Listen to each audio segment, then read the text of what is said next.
अध्यक्ष महोदय, एक बहुत ही प्रेसिंग मैटर आया है जिसपे मैं आपकी अनुमति चाहूँगा। ये ऐसा मुद्दा है जिसपे अगर आप मुझे अलाउ करें तो मैं 2 मिनट अपनी बात रखना चाहूँगा, क्योंकि ये मुद्दा सीधे सीधे संविधान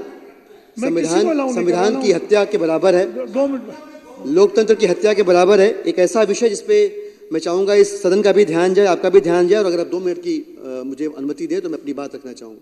बताइए। अध्यक्ष महोदय, बहुत अजीब सी घटना हो रही है। इस ऑगस्टस हाउस ने मुझे यहाँ से नॉमिनेट किया है दिल्ली की एमसीडी के अंदर मेंबर के तौर पे।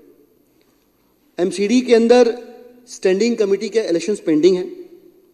कल एमसीडी का हाउस हुआ, उस हाउस को ऑनरेबल मेयर ने प्रिसाइड किया, और प्रिसाइड करने के बाद हाउस को फॉर्मली ऑफिशियली स्थगित करके 5 अक्टूबर की डेट मुकर्रर की गई कि भाई अब 5 अक्टूबर को चुनाव होंगे। लेकिन चूंकि भारतीय जनता पार्टी और उनके द्वारा नियुक्त किए गए एलजी साहब को संविधान का सम्मान नहीं है, और इन लोगों ने मिलकर कल से लेकर के आज तक में लोकतंत्र का, संविधान का और एमसीडी का, कानून का, सबका मजाक बना के रख दिया। कल मैं खुद यहाँ हाउस खत्म होने के बाद एमसीडी गया, सिविक सेंटर गया, वहां मजाक चल रहा है। बातचीत ऐसी हो रही है कि अभी रात में 8 बजे चुनाव हो जाएगा, नहीं अब 10 बजे चुनाव हो जाएगा, और ये कहा जा रहा है कि एलजी साहब ने एक आदेश निकाल दिया है कि पहले मेयर को कहा जाएगा, अगर वो प्रिसाइड नहीं करेंगे तो डिप्टी मेयर को कहा जाएगा, और वो भी प्रिसाइड नहीं करेंगे अगर हाउस को, तो किसी अधिकारी को बिठा के हाउस को प्रिसाइड करवाया जाएगा और जबरन चुनाव करा देंगे। ऐसी चर्चा की शुरुआत हुई। अभी सुनने में, अभी की थोड़ी देर पहले की बात है, सुनने में आया कि अभी 1 बजे जबरदस्ती चुनाव करवाने की स्टैंडिंग कमेटी की कोशिश की जा रही है। अब आप समझिए अध्यक्ष महोदय, अब आप इस बात को समझिए कि सब कुछ क्या हो रहा है। कल्पना करके देखिए आप, किस देश की संसद के अंदर स्पीकर साहब को हटा दिया जाए और किसी आईएएस अधिकारी को कहा जाए, आईपीएस अधिकारी को कहा जाए, किसी सचिव को कहा जाए, किसी बाबू को कहा जाए कि अब आप बैठिए और आप पार्लियामेंट चलाइए। हम इस ऐतिहासिक असेंबली के अंदर बैठे हुए हैं, आप कुर्सी पे विराजमान हैं, और अचानक कोई आए लाट साहब बन के और कहे कि कोई सचिव, कोई क्लर्क, कोई बाबू आपकी कुर्सी पे बैठेगा और लोकतंत्र के इस मंदिर को चलाएगा।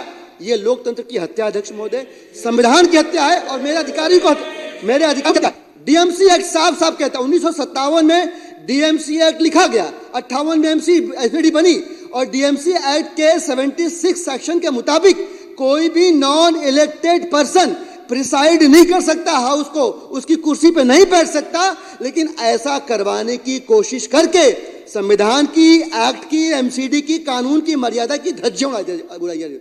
और मैं उस एमसीडी का मेंबर हूं, इस हाउस ने मुझे नॉमिनेट किया है, मेरे अपने अधिकारों का हनन हो रहा है। इस देश में संविधान का सम्मान, लोकतंत्र का सम्मान करना भारतीय जनता पार्टी के व्यवहार की फहरिस्त में नहीं है, उनके पॉलिटिकल बिहेवियर की कॉपी में नहीं है।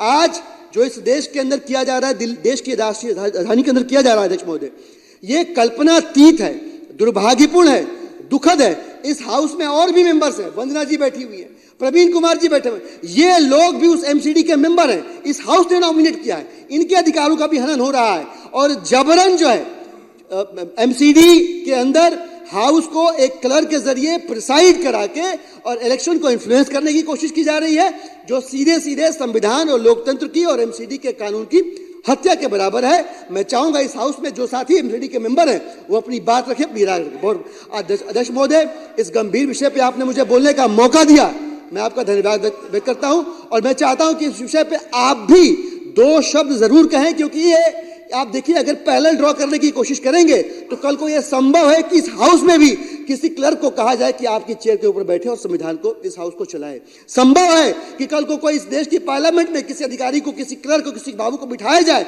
और कहा जाए स्पीकर नहीं चलाएंगे, वो क्लर्क चलाएगा इस देश की पार्लियामेंट, वो बाबू चलाएगा इस देश की पार्लियामेंट को। इस तरह के खतरों को हम पाल रहे हैं।